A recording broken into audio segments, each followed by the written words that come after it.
So let's consider some more ideas for this biennial variability. The two that remain are ENSO forcing or ENSO monsoon interactions. There is a very vast literature on Indo-Pacific interactions, how Indian Ocean affects the Pacific, not only at interannual timescales, but also at low frequency anthropogenic trend timescales, but we will not get into that here. But we'll look at some internal dynamics and heat transports within the Indian Ocean, and also speculate about the ENSO teleconnections. We have already looked at the South Asian JJ and the associated 850 and 250 hectopascal winds. So the strong and weak monsoons in terms of the vertical shear that we were looking at, the index Webster and Yang index of looking at the vertical shear over this box, and we used that as an index to define strong and weak monsoons, and then looked at individually the 850 hectopascal and 250 hectopascal winds for strong and weak monsoon seasons, and we found that the wind anomalies associated with strong and weak monsoons are quite closely corresponding to the El Nino winds over the Pacific side. So you have a strong monsoon associated with strong trade winds in the central western Pacific, which would be a La Nina like situation, and we know that La Nina is often associated with the strong monsoon.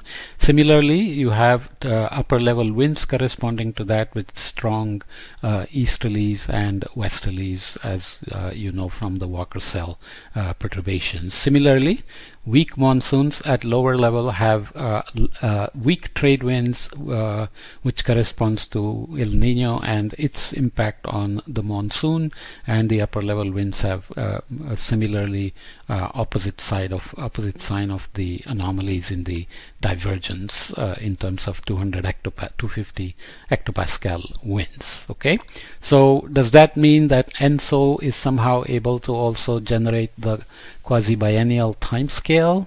Well, of course, there are also claims that Southern Oscillation has more of a biennial timescale, and maybe the relation between the Indian monsoon and the Southern Oscillation will also give us a biennial timescale, and so on. But all of them remain kind of speculative nonetheless. Looking at the El Nino timescale, Northern Indian Ocean heat balance anomalies, this is again from that J. McCreary 2.5 layer model, so it's a forced model. We are looking at time series of the components of the North Indian Ocean heat budget for 3 periods, 69 to 73, which includes some El Ninos and phase switch, 84 to 88, which goes through one El Nino into a La Nina, 94 to 98, which goes through a mild La Nina and a strong El Nino. Essentially, the seasonal cycle has been removed here, so we are looking at anomalies, and a 9-point smoothing has been applied, so we are looking mostly at a seasonal signal. Curves denote net heat flux in the blue line, which is relatively small, rate of change of heat storage in red line, which is large, and meridional ocean cross-equatorial heat transport in black. Okay, intraannual anomalies occur at all times of the year and are of similar magnitude to the mean annual cycle shown before in 17.4. Okay, so in petawatts, then the argument is that you do see some.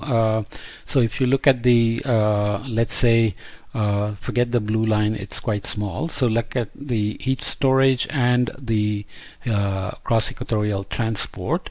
The argument is that I'm not going to go through each event here, but the argument is that there is a potential biennial relation between them that are centered around El Nino, which is reminiscent of the regression we had seen before between Nino 3 and NDJ Nino 3 and the monsoon and vice versa, and we had seen the quasi-biennial tendency of the monsoon in the regression as well. So too many curves here, but if you can look at it carefully and convince yourselves that there is a relation, there is a quasi-biennial relation around the El Nino, it would be consistent with what we've seen before.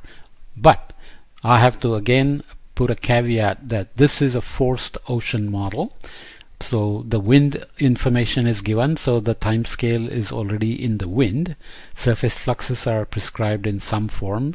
It's not a coupled model, so surface fluxes have some information prescribed. So the ocean is just taking the surface fluxes and producing this relation on quasi-biennial timescale. So it's not the complete answer in that sense. I should make it clear, because using forced ocean models to argue for a hypothesis is always problematic. It's a consistency check, because it doesn't answer where the time scale in the winds and fluxes come from, and whether the ocean had a role to play in producing them. Right? So the coupled system in that sense is not completely deconvolved here. So the difference in Io meridional heat transport and between ENSO and monsoon extremes is seen here. So El Nino minus La Nina during the early part of the year produces a southward transport, and then during the pre-monsoon season into the early monsoon season produces a strong northward transport flux anomalies, and then later part of the year southward again. So there is a seasonality of the ENSO impact on the Indian Ocean. Whereas if you look at the strong and weak monsoon, you can see again the phase relation we had seen before. So strong monsoon produces a strong southward transport from the northern Indian Ocean, and later on it produces a fairly strong similar amount of northward cross equatorial transport in the fall months, and then goes off to zero. So does this imply persistence from one season to the next?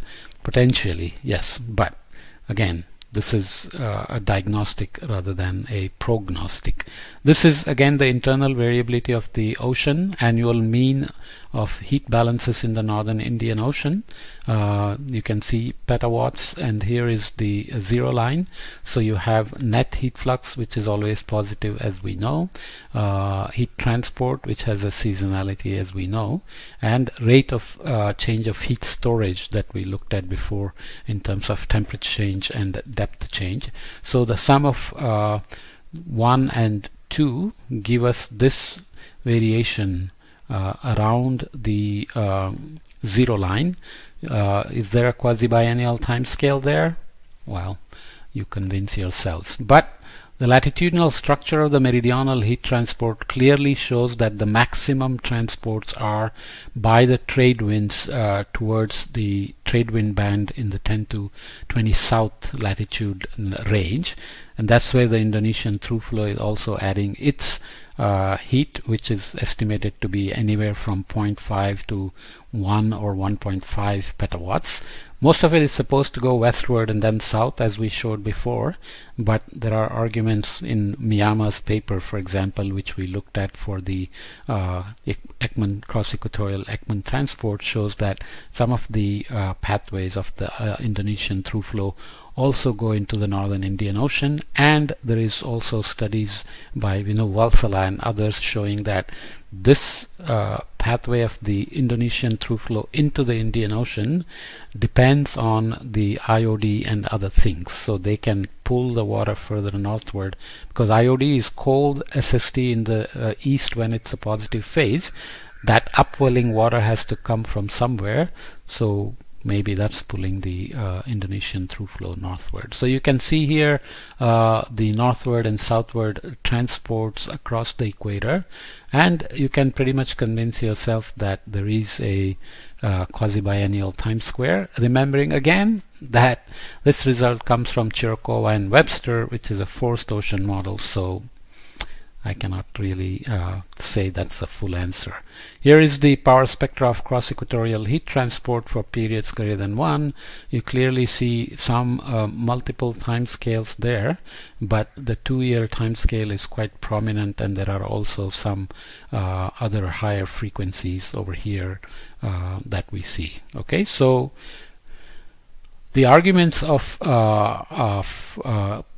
Webster have always been along these lines, based on this simple model that there is a strong role for the Indian Ocean heat transport in regulating the biennial cycle of the monsoon, but the answer, I think, is not completely confirmed yet. So I will leave it here and then come to some more details in the next podcast.